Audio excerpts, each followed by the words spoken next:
Olá, está no ar o Porto Alegre em Debate. Bom, no programa de hoje nós vamos tratar sobre os avanços na legislação de segurança e prevenção contra incêndio, com a proximidade do júri dos 4 réus acusados como responsáveis pela morte de 242 pessoas na Boate Kiss em Santa Maria em 27 de janeiro de 2013. O que aprendemos e melhoramos em relação à prevenção e proteção contra incêndios? Para falar sobre isso, recebemos hoje o Tenente Coronel Eduardo Estevam, que é diretor adjunto do Departamento de Segurança, Prevenção e Proteção contra Incêndios do Corpo de Bombeiros Militar. Também participa o Luciano Vargas Amor, professor e engenheiro de Segurança do Trabalho. E ainda o Rodrigo Machado, sócio-diretor da Opinião Produtora. Aos nossos convidados, muito obrigado pela presença aqui na TV Câmara.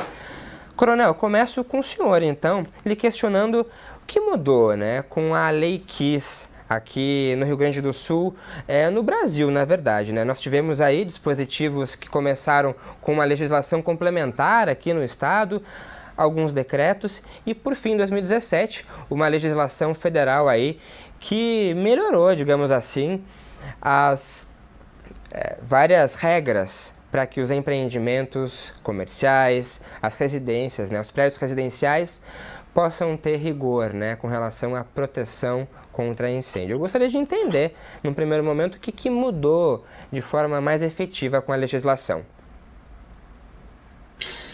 Bem, primeiramente é uma satisfação estar aqui para trazer conhecimento e esclarecer dúvidas a respeito da legislação de segurança contra incêndio.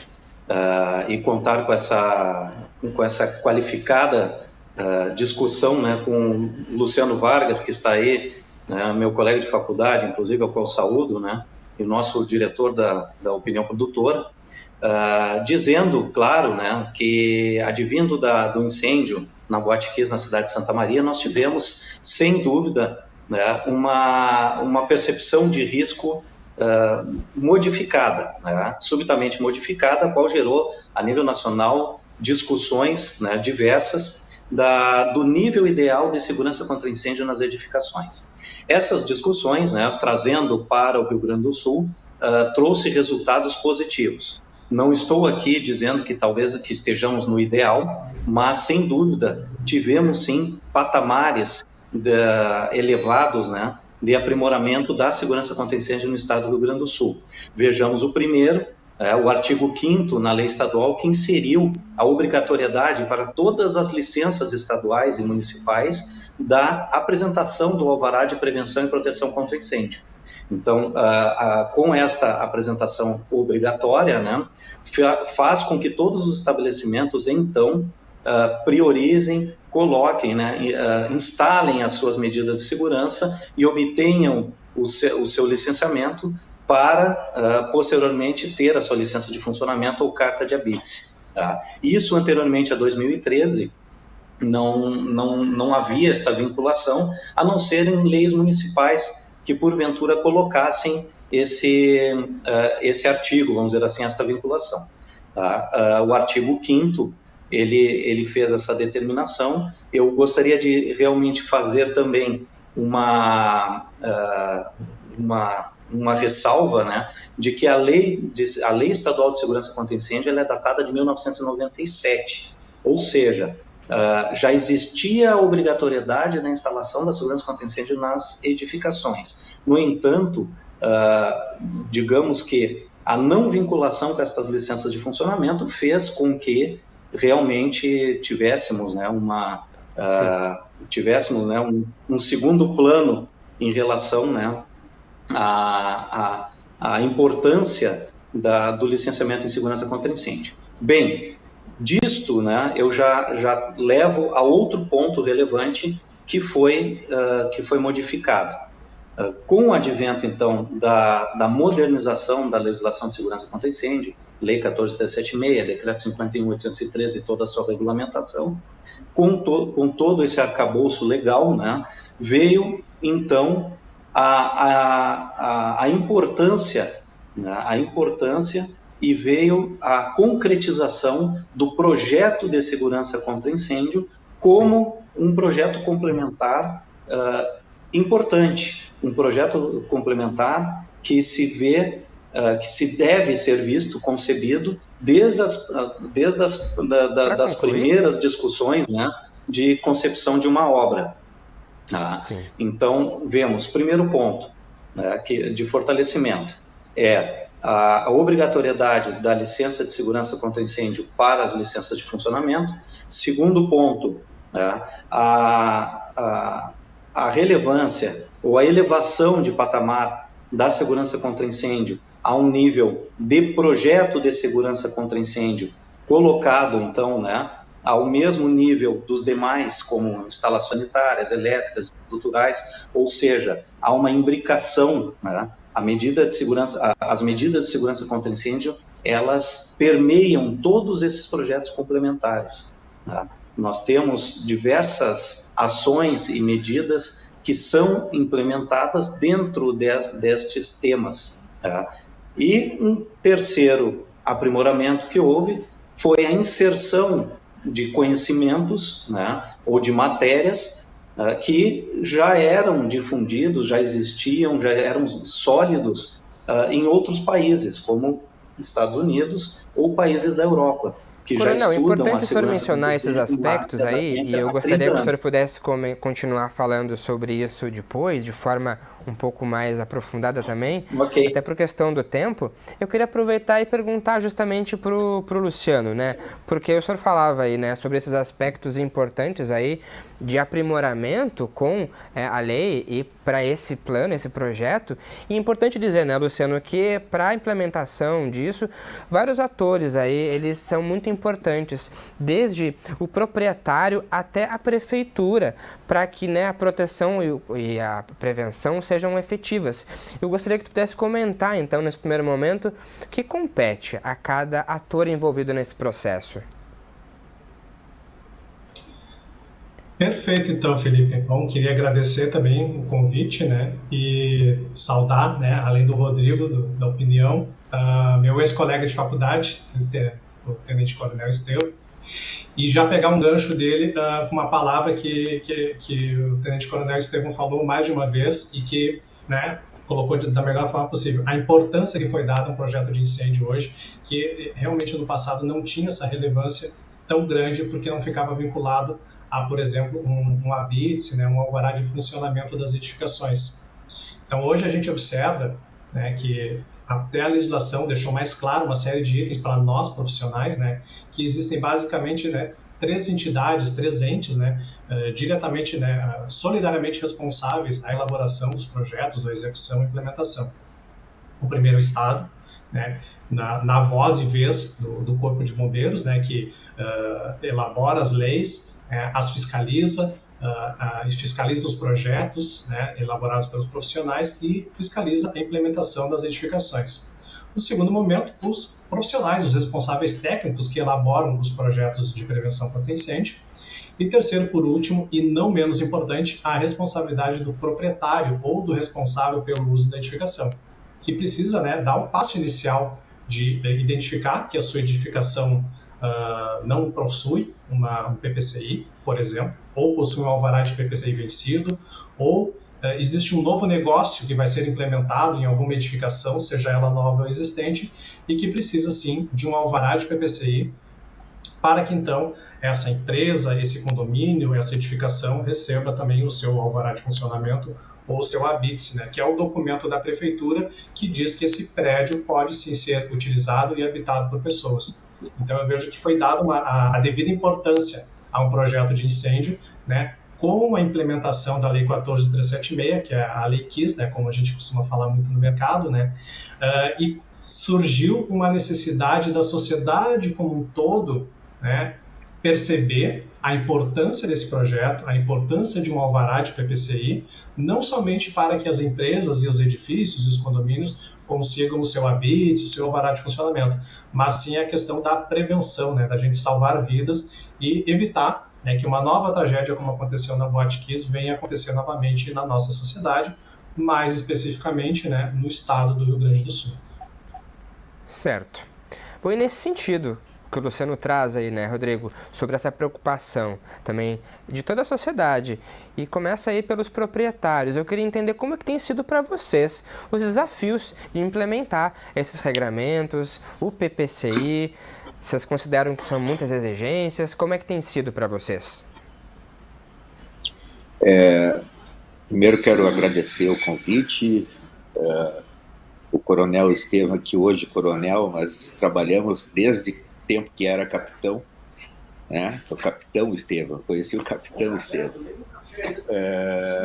Luciano, enfim, Felipe, após o entretenimento, ele tem uma linha de corte muito importante, né? Era a nossa realidade antes da Boate Kiss e depois do acidente, da tragédia da Boate Kiss. Nós pensamos que é caro, né? Se tornou caro empreender com segurança, né? Mas muito importante, né? Porque a nossa atividade que trabalha com aglomeração, que trabalha com pessoas, né? Que muitas vezes que passam, que estão bebendo, descontraindo, né? Se divertindo, nós precisamos sim colocar a mão no bolso e trabalhar com segurança, né? Infelizmente teve que acontecer uma tragédia desse porte, desse tamanho, para que o empresário começasse a entender o papel importante de um plano de prevenção contra incêndio. Eu fui membro da comissão externa de Santa Maria, né, na qual em 2013, março de 2013, no Congresso Nacional, eu falei exatamente isso, que o empresário tem sim que colocar a mão no bolso e fazer um investimento, né, à altura do seu empreendimento, porque é uma linha muito tênue, né?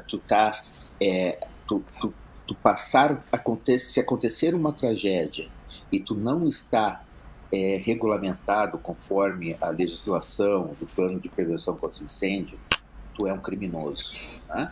E se acontece uma tragédia, a tragédia nunca está descartada, né? Mas se essa tragédia acontece e tu está dentro das normas, né, e está legal, tu não é um criminoso, né? Então isso é muito importante, que todos os empresários deveriam ter essa consciência, e infelizmente não são todos que têm, né?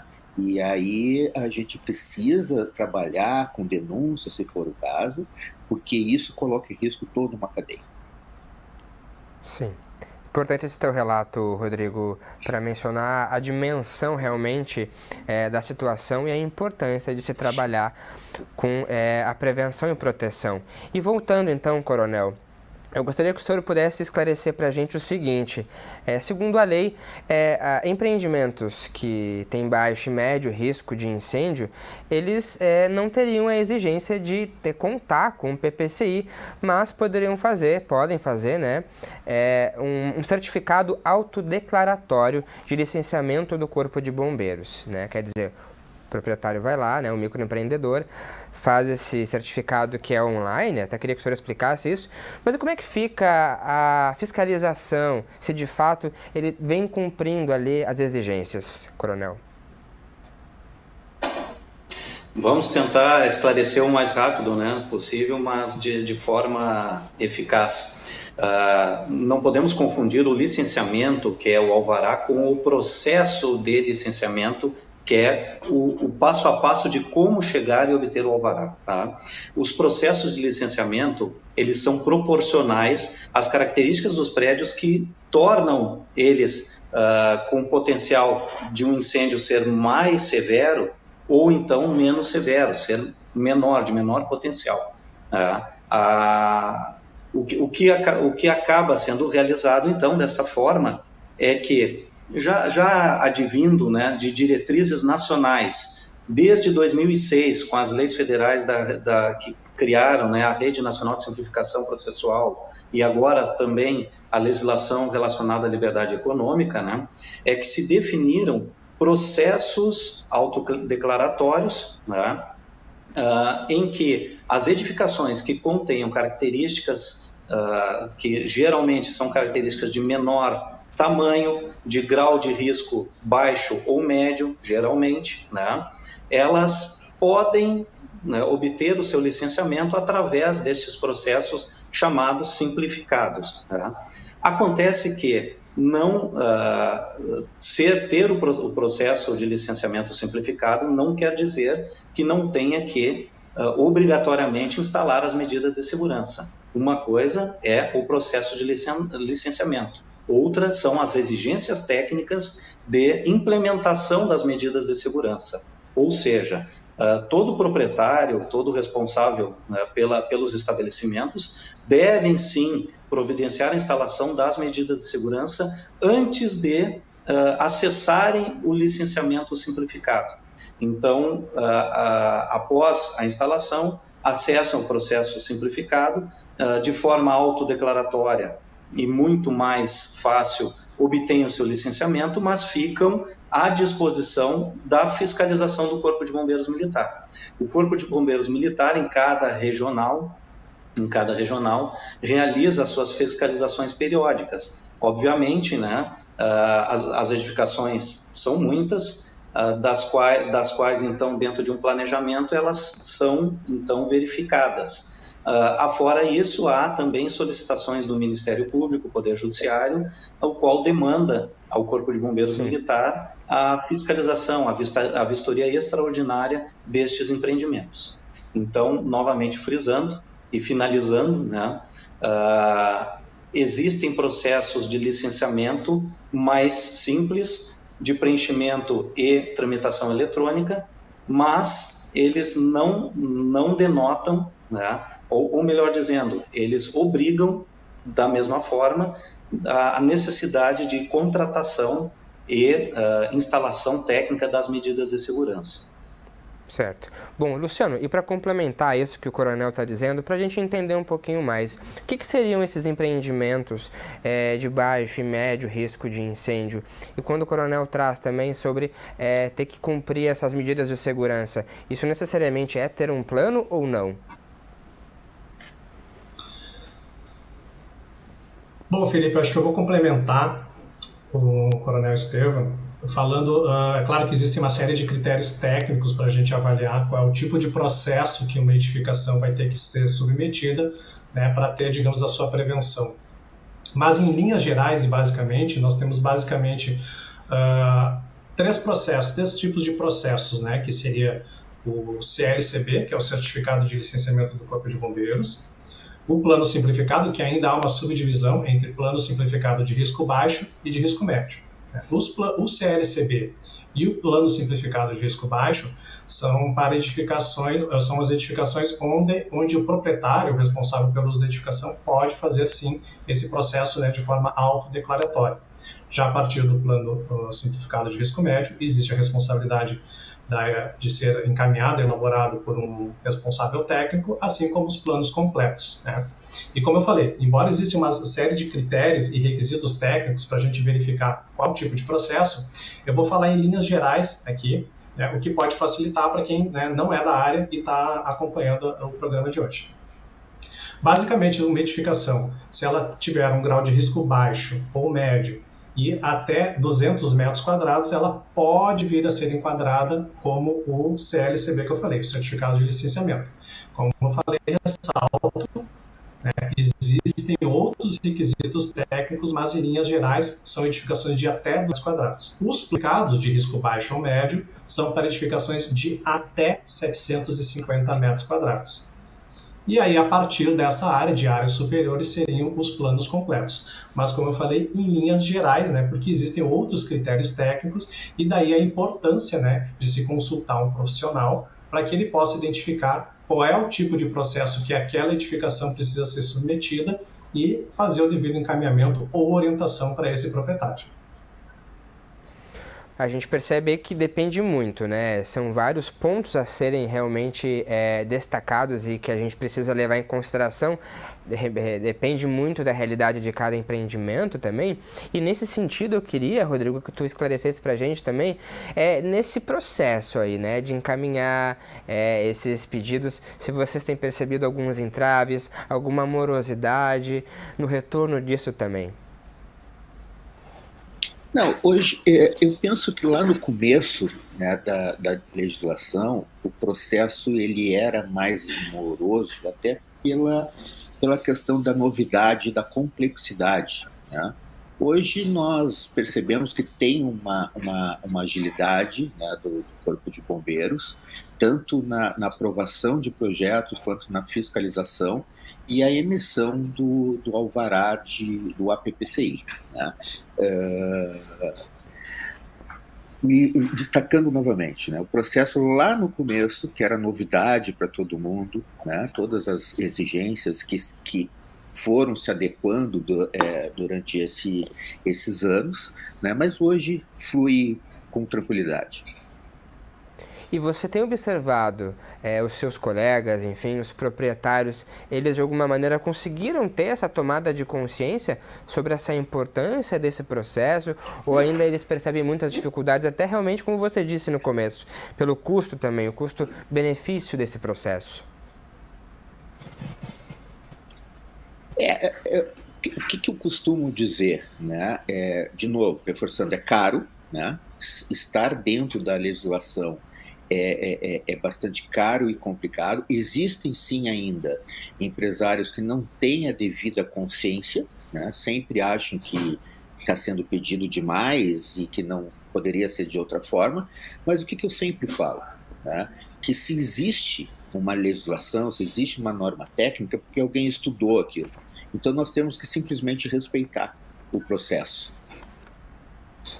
Bom, nós estamos tratando aqui no Porto Alegre em Debate sobre os avanços na legislação sobre prevenção e proteção contra incêndio. Nós vamos para um rápido intervalo e voltamos em instantes.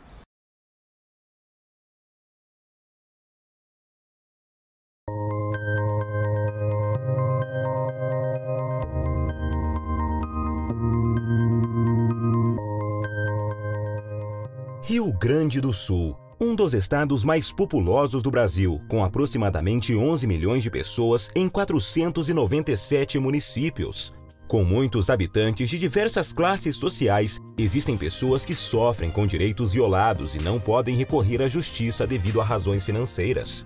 No entanto, desde maio de 1994, a Defensoria Pública do Estado do Rio Grande do Sul presta atendimento de forma integral e gratuita aos necessitados para garantir a defesa judicial e extrajudicial conforme previsão na Constituição Federal. A missão da Defensoria Pública é garantir o acesso à justiça, promover os direitos humanos e o exercício dos direitos das pessoas em situação de vulnerabilidade, além de fomentar a educação em direitos.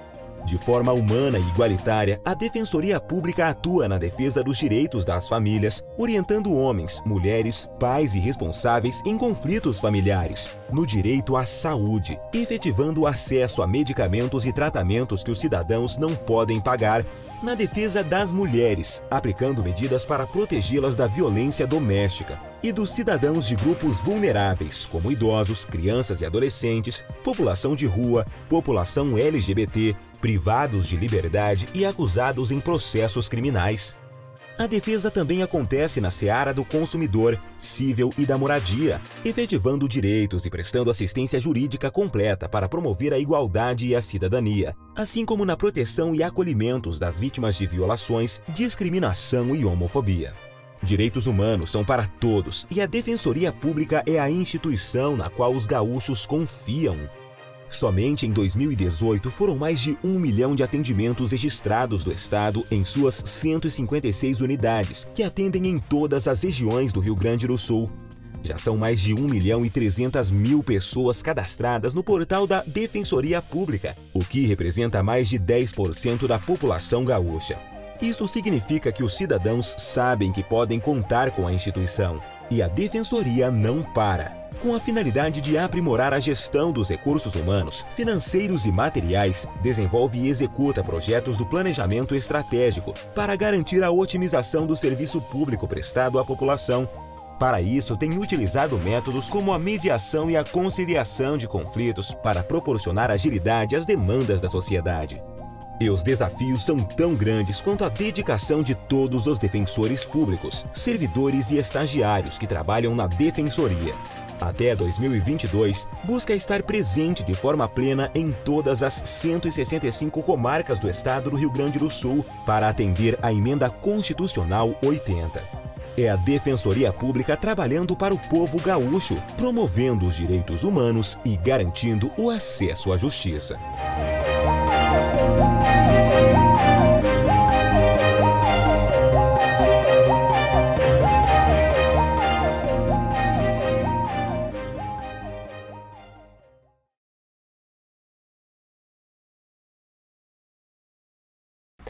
E nós estamos de volta com Porto Alegre em Debate, hoje tratando sobre os avanços na legislação de segurança e prevenção contra incêndio. Participam do programa de hoje o Tenente-Coronel Eduardo Estevam, diretor adjunto do Departamento de Segurança, Prevenção e Proteção contra Incêndios do Corpo de Bombeiros Militar, Luciano Vargas Amor, professor e também engenheiro de segurança do trabalho, e o Rodrigo Machado, sócio-diretor da Opinião Produtora. Coronel, o senhor tem uma ideia de como que estão os encaminhamentos de PPCI aqui na capital, em Porto Alegre, visto que nós temos aí um prazo para cumprir também em dezembro aí, para esses encaminhamentos daqui a pouco se finalizarem. Nós tivemos aí legislações a nível estadual que prorrogaram o prazo também. Como é que está essa movimentação, Coronel? Primeiramente, esclarecer que os prazos estabelecidos, eles são para as edificações existentes poderem se adaptar, né, às condições da nova lei, da Lei 14.376, né? Então, estes prazos, eles são justamente para que todos os estabelecimentos do estado do Rio Grande do Sul possam realizar as suas adaptações, porque realmente a construção civil necessita de tempo para ajuste, né, daquelas edificações que já estão construídas, que já estão sendo utilizadas, enfim, e aí cumprir, né, todos os requisitos. Bom, eu vou falar pela cidade de Porto Alegre, porque até há pouco eu estava comandando o 1º Batalhão de Bombeiro Militar, o qual trata, né, justamente dos licenciamentos na cidade de Porto Alegre. Para que tenham ideia, a cidade de Porto Alegre realiza em torno de 900 análises de processos por mês, né? Quando se trata 900 análises de processos, estamos falando de planos de prevenção e proteção contra incêndio. Ou seja, são aquelas edificações mais complexas, né, de maior porte, né, que requerem uma atenção maior, então, na aprovação do seu PPCI. Fora, claro, centenas de processos eletrônicos simplificados que também são encaminhados, e por uma outra equipe, então, são realizadas as ações de fiscalização. Tá? Então, para que tenham uma ideia, no total são em torno de 1.300 processos entre análises e vistorias do Corpo de Bombeiros que são encaminhados ao Corpo de Bombeiros para, então, obter o alvará de prevenção e proteção contra incêndio. As edificações, então, existentes têm até o ano de 2023, está previsto no artigo 7º do Decreto 51.803, de que até dezembro de 2023 é necessária a adaptação e a obtenção do alvará, tá, destas edificações. Bom, e a responsabilidade técnica desse plano, dessas adequações, Luciano, fica por conta de realmente pessoas habilitadas para isso, que tem essa responsabilidade, e a conclusão, digamos assim, desse plano vai depender muito realmente da demanda desse espaço. Mas existem alguns critérios básicos que esses planos têm que conter, não é mesmo? Sim, Felipe. Bom, primeiramente, né, no caso dos planos completos, né, que são os que têm um maior grau de exigência e tudo mais, como o Tenente-Coronel Estevam estava falando, a atribuição, né, da elaboração desses projetos é dada aos arquitetos e aos engenheiros, né? E o que a gente observa, assim, até também nos últimos anos, uma grande demanda, né, para os profissionais, né, e também eu, enquanto professor, dentro da sala de aula, observo a demanda, né, tanto que me tornei especialista no assunto e ministro aulas e cursos sobre o assunto justamente pela necessidade. Mas existem algumas medidas de segurança que elas são, digamos assim, básicas, mas não no sentido de serem simples, né, elas são extremamente importantes, mas são básicas porque elas das edificações, elas sempre estarão contidas, né? A brigada de emergência, né, que é justamente treinar pessoas que utilizam aquela edificação, ou que moram, ou que trabalham, né, a uma situação de emergência de incêndio, ou tentar dar um princípio, né, a um combate de incêndio. Então, brigada de emergência, iluminação de emergência, né, que vai iluminar uma rota de fuga, por exemplo, numa estação de emergência, onde tenha já faltado luz, ou tenha, de repente, uma quantidade de fumaça por uma situação de incêndio. A sinalização de segurança, que são as plaquinhas, né, que indicam as pessoas por onde que elas devem se guiar e se encaminhar por uma rota de fuga, por uma escada, por uma rampa, por uma passarela, até a saída final da edificação. Os extintores de incêndio, que são os equipamentos que servem para darmos combate a um princípio de incêndio. E por último, e não menos importante, eu diria até que é a mais importante, que são as saídas de emergência, né, que compõem os corredores, as escadas, passarelas, rampas e as portas onde as pessoas, os usuários da edificação, devem percorrer, né, ao longo de toda a sua rota de fuga para que possam sair da forma mais rápida e segura possível. Então eu diria que são essas as principais medidas de segurança, né? E, claro, dependendo do grau de complexidade, podem entrar outras medidas de segurança, como é o caso, por exemplo, de uma boate, né, que tem sempre um grau de exigência maior, justamente pela situação que nós vivemos com a Boate Kiss. Agora, né, Rodrigo, a gente voltando aí com as capacidades máximas de lotação nas casas, uma reflexão, se você pudesse fazer com a gente, sobre o entendimento também do público sobre esses regramentos, sobre a questão da lotação nas casas e outras regras também de segurança nas casas. Como você observa o entendimento do público sobre isso, se eles reclamam ou não? Infelizmente, Felipe, o coronel pode me corrigir e o Luciano também, o público não é tão preocupado com isso por uma questão de não ter um envolvimento. Penso eu que se o público fosse mais exigente nessas questões, muitas coisas poderiam ter sido evitadas. Né?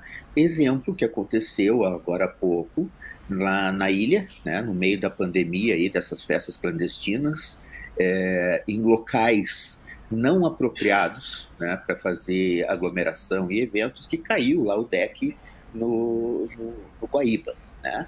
Então, assim, se o público tivesse, de fato, preocupado com isso, não frequentaria esse tipo de local. Né? Somente frequentar locais que estão autorizados pelo poder público, né, e a quem é pertinente, a funcionar. Infelizmente, reforço, o público não tem muita noção do que é a questão de segurança. Bom, e nesse sentido, coronel, a gente percebe que talvez possa ser uma questão de cultura também, porque a gente está vendo, por um lado, os empreendedores se esforçando aí, até pelo número que o senhor menciona aí também, claro que também para se adequar à lei, né? Mas também é preciso desse outro lado também, né? E como vocês também, os bombeiros, podem ajudar as pessoas nessa conscientização também sobre isso? O Corpo de Bombeiros Militar também trabalha no outro lado, né, como você falou, que é a questão da mudança de cultura, né, em relação à prevenção de incêndio e prevenção de acidentes, sinistros, enfim. O Corpo de Bombeiros Militar faz diversas ações sociais, né? Nós temos os bombeiros mirins, os guarda-vidas mirins, entre outras palestras em que integrantes da instituição participam e levam, então, este conhecimento para aumentar o nível de percepção de risco e de prevenção, né? Tomarem, então, um controle preventivo. Mas, óbvio, de que aí eu faço as palavras do Rodrigo, né, que está falando com relação ao custo, né? Ao custo, né, da segurança contra incêndio, eu traria que a seguinte assertiva de que segurança contra incêndio não é custo, e sim investimento.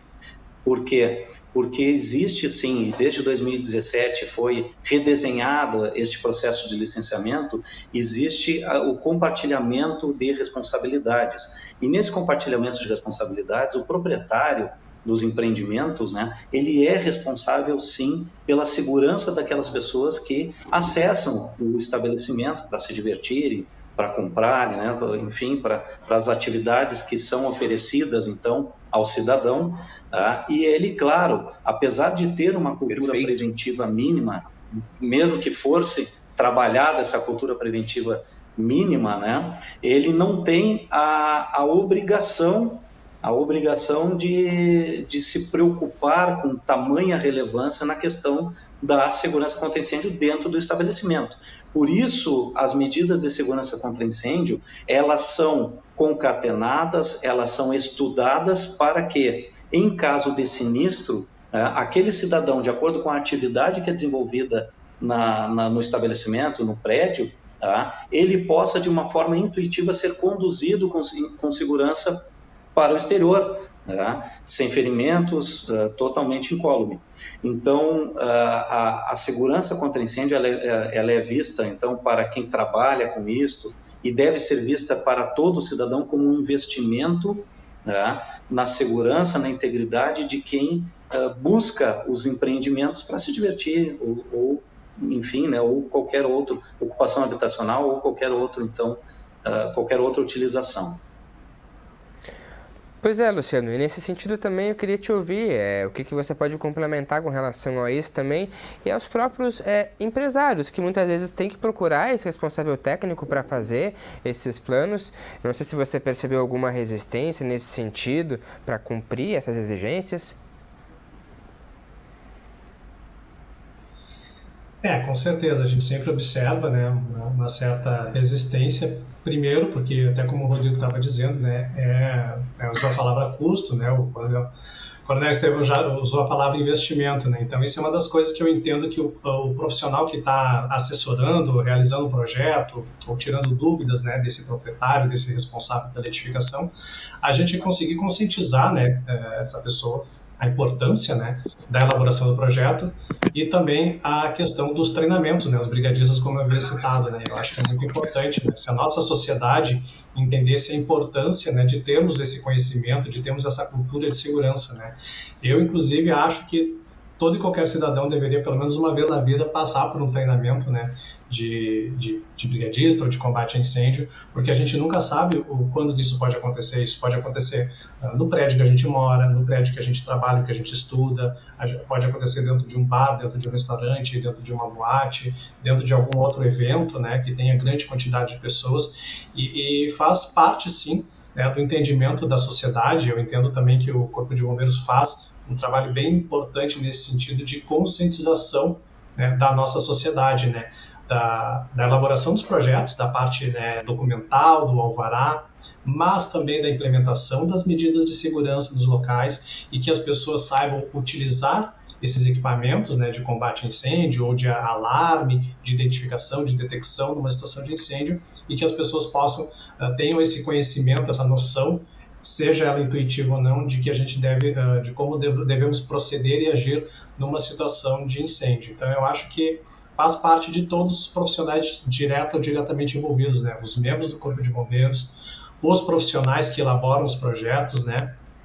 Chegar a esse entendimento aos proprietários, os responsáveis pelas edificações, para que a gente consiga chegar na sociedade como um todo, que são os usuários de todas essas edificações. Rodrigo, por favor, pode complementar. Eu queria colocar uma questão que, em cima de que nós batemos muito na tecla do governo do Estado, dentro da pandemia, que os locais que estavam prontos para funcionamento com segurança estavam fechados, né? E os locais que não tinham autorização e nenhum cuidado cuidado, nenhum preparo com a segurança, estavam promovendo festas clandestinas que nunca pararam, né? Então, foi essa a nossa preocupação, e uma vez eu falei isso para o governador, que estava na iminência de acontecer uma outra tragédia como a Kiss, né? Porque as festas nas ilhas, né, do Guaíba nunca pararam. Aí todo mundo sabe disso. Chegava na quinta-feira, na sexta-feira, eu recebia dezenas de convites no telefone de festas clandestinas, né? Então essa foi uma provocação que nós fizemos com bastante ênfase. Libera os locais que estão preparados para receber festas e entretenimento, né? Ao invés de acabar, de certa forma, fortificando essas festas clandestinas. Coronel, o que nós temos relacionado à punição, né? Com quem não cumprir as exigências? Claro que essa situação também aí que o Rodrigo traz, ela é um pouco mais complexa ainda também, né? Que punições existem aí que podem ser, né, dadas aí para quem descumprir isso? Bom, primeiramente, esclarecer de que a fiscalização não é só do Corpo de Bombeiros Militar nestes quesitos de festas clandestinas, como o Rodrigo falou. Diversas ações também com a Brigada Militar, com a Guarda Municipal, foram realizadas, inclusive operações conjuntas com o Corpo de Bombeiros Militar, buscando justamente, né, este controle, esta fiscalização, com vistas vamos dizer assim, ao combate à pandemia do novo coronavírus. Tá? Obviamente, esta modalidade, ela acabou fortalecendo, essa modalidade de festas clandestinas acabou sendo fortalecida porque estavam, então, proibidas as aglomerações, os eventos, né, em local público devidamente licenciado. Bem, volto a dizer que, neste sentido, denúncias eram realizadas, operações programadas eram feitas, né, e se buscava, então, evitar, ou se buscava, então, fiscalizar e conter estes eventos que, fora as questões sanitárias, né, que não estavam sendo cumpridas, também tinha as questões de segurança também contra incêndio. Bom, o nosso decreto estadual, ele prevê infrações àquelas edificações que não estão licenciadas, que vão desde advertência, simples advertência, até a interdição do estabelecimento. Então, passa por advertência, multas, e a multa tem uma gradação de acordo com o nível de gravidade da infração, e, persistindo essa irregularidade ou então em iminência de risco à vida, né, dos seus usuários, esta pode ser interditada pelo Corpo de Bombeiros Militar. Bom, e Luciano, os prédios mais antigos, você percebe que há uma dificuldade desses prédios se adequarem mais às mudanças, visto que aí vão ter que ser feitas mudanças muito significativas também na estrutura? Como é que tu observa isso? Então, nós temos uma resolução técnica específica, né, que é a resolução técnica número 5, parte 7.1 de 2020, que dá as diretrizes que essas edificações existentes devem fazer, né, como que esses PPCIs, esses processos devem ser encaminhados, né, de forma que as edificações elas consigam se adequar, né, prédios existentes consigam se adequar à legislação atual de PPCI. Eu observo assim, que no primeiro momento existe a necessidade, né, eu, por exemplo, trabalho muito com condomínios, sejam eles residenciais ou comerciais. Então eu percebo muito pela fala, né, dos responsáveis por essas edificações, que aí muitos deles são síndicos, né, que eles iniciam o processo somente quando a imobiliária, né, que administra, que dá o suporte técnico para essa edificação, sinaliza que existe a obrigatoriedade do PPCI. Aí eles vão atrás, né, dos profissionais e tudo mais e começam a tirar dúvidas das adequações e tudo mais. E muitas vezes o questionamento fica muito justamente nessa questão dos custos, né, dos investimentos, para que essa edificação possa estar adequada, né?